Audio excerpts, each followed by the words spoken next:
Sekarang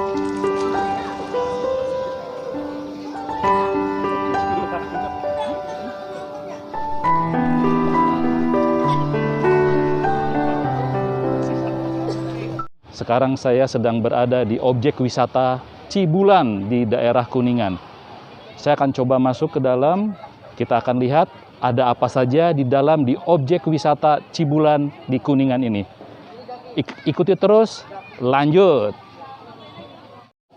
Halo, selamat sore teman-teman. Kembali dengan ceritanya Kang Ruru. Nah, sekarang saya sedang ada di wisata alam Cibulan di Kuningan. Di belakang saya adalah kolam ikan, di mana ikan-ikannya ini bisa dipegang. Orang sini, warga sini menyebutnya ikan dewa. Ayo kita tanyakan beberapa pertanyaan kepada yang jaganya di sini. Selamat sore Pak. Selamat sore. Ya. Ini Pak, nama wisatanya betul di sini kolam ikan Cibulan, bukan? Ya betul, ini kolam ikan Cibulan. Nama Cibulan di sini itu diambil dari bahasa Sunda. Ci itu artinya air, bulan itu air ketimbulan. Jadi air yang datang dari bawah timbul. Okay. Iya. Kalau maaf nih, dengan siapa saya bicara Pak? Saya dengan Bapak Maman, salah satu anggota HPI Kabupaten Kuningan di sini. Oh baik, Pak Maman udah lama di sini Pak? Saya kerja di Cibulan sejak tahun 2011 sampai sekarang ya. Sampai sekarang. Ya kurang lebih sudah 11 tahun ya Pak ya. Betul. Oke. Pak, salah satu keunikan dari wisata alam Cibulan ini apa Pak? Salah satu keunikan yang pertama di sini bisa berenang sama ikan yang tidak dipunya sama kolam renang yang lain. Nah, ikan-ikan di sini banyak, lebih populernya dengan sebutan dengan ikan dewa. Nah, Iya.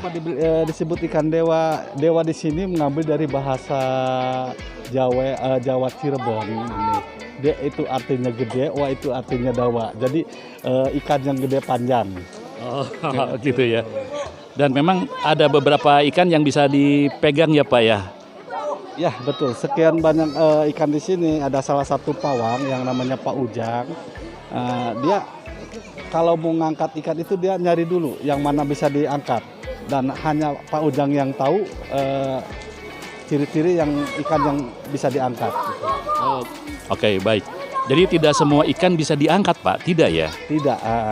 Hanya beberapa ikan saja, dan ikan itu sudah spesifik hanya ikan tertentu yang bisa diangkat, begitu ya Pak? Ya betul, hanya kisaran 15 ekor yang bisa diangkat, dan kalau kita bukan pawang nggak tahu yang mana yang bisa diangkat, hanya pawang aja yang bisa ngangkat itu. Pawangnya ya Pak? Iya betul. Iya.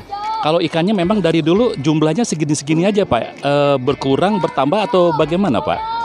Untuk ikan dari dulu nggak pernah kurang, nggak pernah penuh sama ikan kolam ini. Meskipun ini diambil juga enggak, dikonsumsi juga enggak.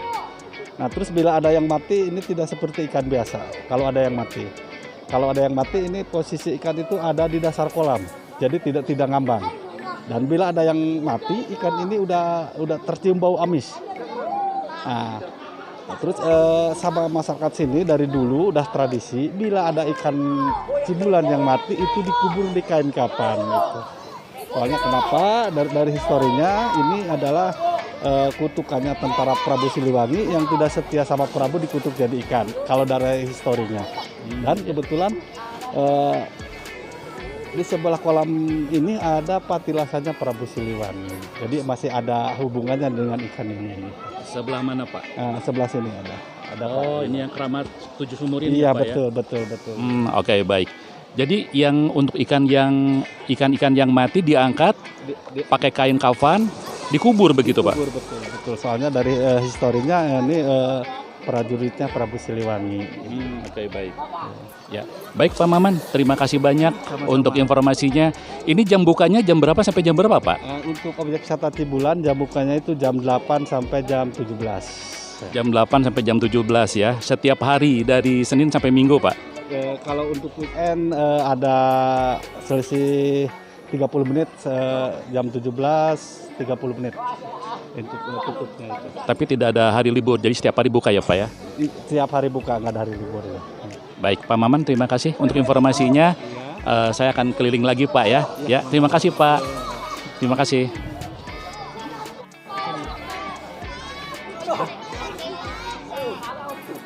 Halo Pak Ujang. Ya, selamat sore Pak Ujang. Saya Ruru dari Jakarta Pak. Ini mau menanya sedikit boleh ya Pak Ujang ya? Ya, Pak Ujang, jadi ini tidak semua ikan bisa diambil atau diangkat ya Pak ya? Enggak, ya yang ditangkap cuma 7 ekor Pak. Yang ditangkap cuma 7 ekor. Dari sebesar ini kolamnya? Dari sebanyak ikan ini cuma 7 ekor yang mau ditangkap gitu Pak. Iya. Kalau untuk ciri-cirinya apa Pak? Yang ikan yang bisa ditangkap? Kalau ciri sih nggak ada, cuman ya karena udah biasa jadi hafal yang mana yang biasa ditangkap gitu Pak. Jadi nggak ini mesti pakai ciri atau apa enggak. Jadi udah biasa aja. Jadi kayak kita mengenalin anak kembar gitu kan. Nah ini kakaknya ini adanya kan gitu. Jadi udah biasa. Jadi hafal yang mana yang biasa ditangkap. Gitu, Pak. Kalau itu jenis dari 7 ekor jenis kelaminnya sama apa? Jantan betinanya atau sama semua Pak? Kalau yang saya tangkap semuanya betina Pak. Karena kalau yang jantan agak kaku Pak ya. Jadi nggak lentur, kalau yang betina lentur. Jadi berontak gitu kalau yang betina, yang jantan. Yang jantan berontak, tapi kalau yang betina lentur mau saja gitu ya Pak ya. Ya, Pak Ujang, kalau anak-anak ini di sini berenang memang nggak apa-apa ya. Jadi kalau pengunjung mau berenang di sini boleh-boleh aja Pak Ujang. Boleh, cuman di sini kolam agak dalam gitu ya. Yang bisa berenang boleh. Ini dalamannya 2,5 sampai 3 meter. Jadi kalau memang bisa berenang silahkan, siapa aja boleh berenang. Cuman kalau anak-anak memang udah biasa, udah gitu ini nyari koin Pak. Jadi pengunjung disuruh lempar koin terus diambil gitu. Ya, baik. Pak Ujang, bisa tolong dicontohkan Pak, ikannya diambil satu misalnya Pak. Nah ini adalah salah satu ikan dewa yang bisa diambil. Ini kelaminnya ini betina ya Pak ya. Saya pegang-pegang nggak apa-apa Pak? Boleh. Pak. Nggak ada giginya. Nggak ada giginya ya. Giginya, ya. Pak Ujang, kenapa disebut ikan dewa Pak? Mungkin karena adanya waktu zaman Pradewa dulu, zaman Prabu Siliwangi. Karena ini mitosnya prajuritnya Prabu Siliwangi. Oke, baik. Jadi ada hubungan dengan sejarah Prabu Siliwangi yang ada di Jawa Barat ini ya Pak ya? Oke, baik. Jadi gini ceritanya Pak ya. Dulu tuh Prabu Siliwangi bertapa di sini. Nah waktu itu lagi dikejar-kejar sama anaknya Kian Santang. Nah jadi biar nggak ketangkep, jadi yang prajurit itu ada yang jadi ikan, ada yang jadi harimau, ada yang jadi pohon. Itu menurut cerita ya. Kalau kebenaran sih nggak tahu juga, cuman dari cerita-cerita orang tua gitu. Sedangkan Prabu Siliwangi sendiri menghilang dia, jadi nggak tangkap gitu. Dan ini adalah anak buahnya dari Prabu Siliwangi ya, yang berubah dikutuk apa bagaimana Pak? Jadi bukan dikutuk, jadi biar nggak ketangkep jadi ikan gitu. Oh, biar nggak ketangkep oleh musuh, berubah menjadi ikan.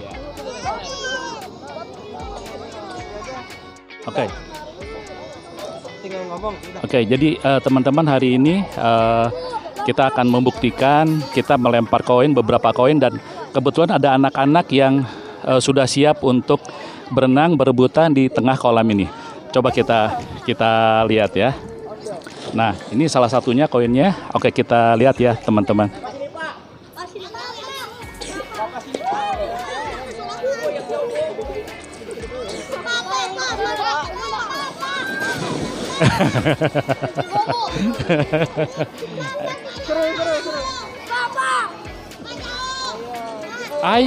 Ayo dong pada lompat dong. Coba lempar aja. Oke, kita lihat lagi teman-teman. Lihat satu. Depan sini.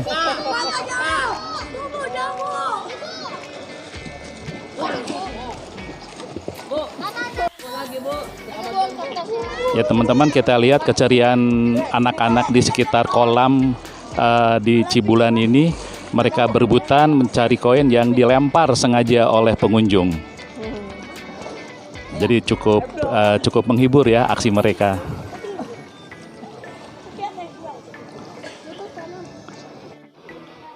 Kita sekarang sedang ada di Keramat 7 Sumur, yaitu salah satu tempat untuk menguburkan ikan-ikan dewa yang sudah mati. Kita coba akan masuk ke dalamnya, teman-teman. Ikuti terus ya. Di sini terdapat ada 7 sumur, di mana 7 sumur ini memiliki fungsi yang berbeda-beda seperti yang kita lihat di video ini. Ada kejayaan, keselamatan, pengabulan, kemuliaan, cisadane, cirencana, dan kemudahan. Kita masuk sampai ke dalam, ikuti terus teman-teman. Nah, ini adalah sumur yang pertama, sumur kejayaan, di mana warga sekitar mempercayai bahwa air dari sumur ini bisa diminum, boleh dibawa pulang juga, bisa juga untuk cuci muka, dan akan memberikan kejayaan kepada kita. Kita lanjut ke sumur kedua, teman-teman. Ini adalah sumur kedua, sumur keselamatan. Fungsinya sama, untuk yang percaya dan mengambil air dari sini, dicuci muka, untuk mencuci muka, ataupun untuk diminum, maka orang tersebut akan mendapatkan keselamatan dalam kehidupannya. Kita ikuti terus sampai ke sumur ketujuh ya teman-teman. Sumur yang ketiga adalah sumur pengabulan. Nah, kalau khusus untuk sumur yang ketiga ini, air ini bisa diminum langsung teman, bisa juga untuk cuci muka atau dibawa pulang. Kita lanjut ke sumur keempat. Sumur yang keempat, sumur kemuliaan.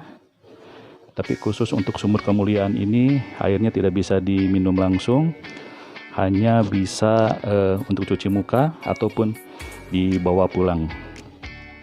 Ini adalah sumur kelima, sumur cisadane atau sumur cita-cita. Nah, khusus yang air ini bisa langsung diminum atau bisa untuk dibawa pulang atau bisa untuk cuci muka.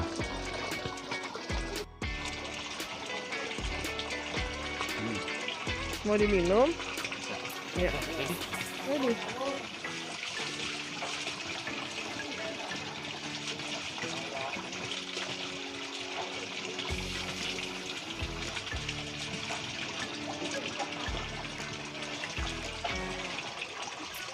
Oh, segar.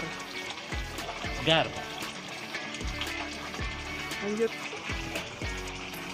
Ini adalah sumur yang keenam, sumur perencanaan, di mana warga percaya bahwa apabila menggunakan air ini untuk dibawa pulang atau untuk mencuci muka, maka semua perencanaan dalam hidupnya akan terwujud, akan terkabul. Ini sumur yang keenam. Dan ini adalah sumur ketujuh atau sumur yang terakhir, namanya sumur kemudahan. Di sini kolamnya cukup besar dan bisa digunakan untuk mandi teman-teman. Tujuannya sama untuk warga-warga yang percaya bahwa mereka bisa apabila mandi di tempat ini atau menggunakannya untuk membasuh muka, mereka percaya bahwa dalam kehidupannya mereka akan dipermudah, akan mendapatkan kemudahan dari Tuhan Yang Maha Esa. Nah, sekarang saya akan ke tempat pemakaman ikan dewa yang mati. Nah, jadi ini adalah tempat makamnya. Semua ikan-ikan dewa yang mati diangkat dari kolam yang tadi, dimasukkan ke kain kafan dan dikuburkan secara massal di tempat ini. Dan ini adalah tempat untuk bersemedi Prabu Siliwangi zaman dahulu. Dan tempat ini tetap diabadikan sampai sekarang. Bisa dilakukan untuk orang-orang yang sedang berziarah ke tempat ini.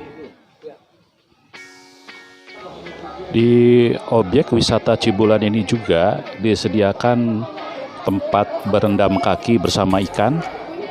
Jadi ini adalah salah satu hal yang unik juga yang bisa dilakukan oleh pengunjung objek wisata Cibulan ini. Seperti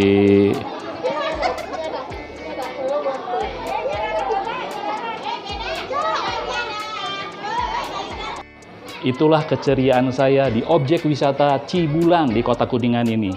Untuk teman-teman yang sedang berkunjung ke Kota Kuningan dan sekitarnya, jangan lupa mampir ke objek wisata Cibulan. Salam sehat, Sampai ketemu di video saya selanjutnya. Salam.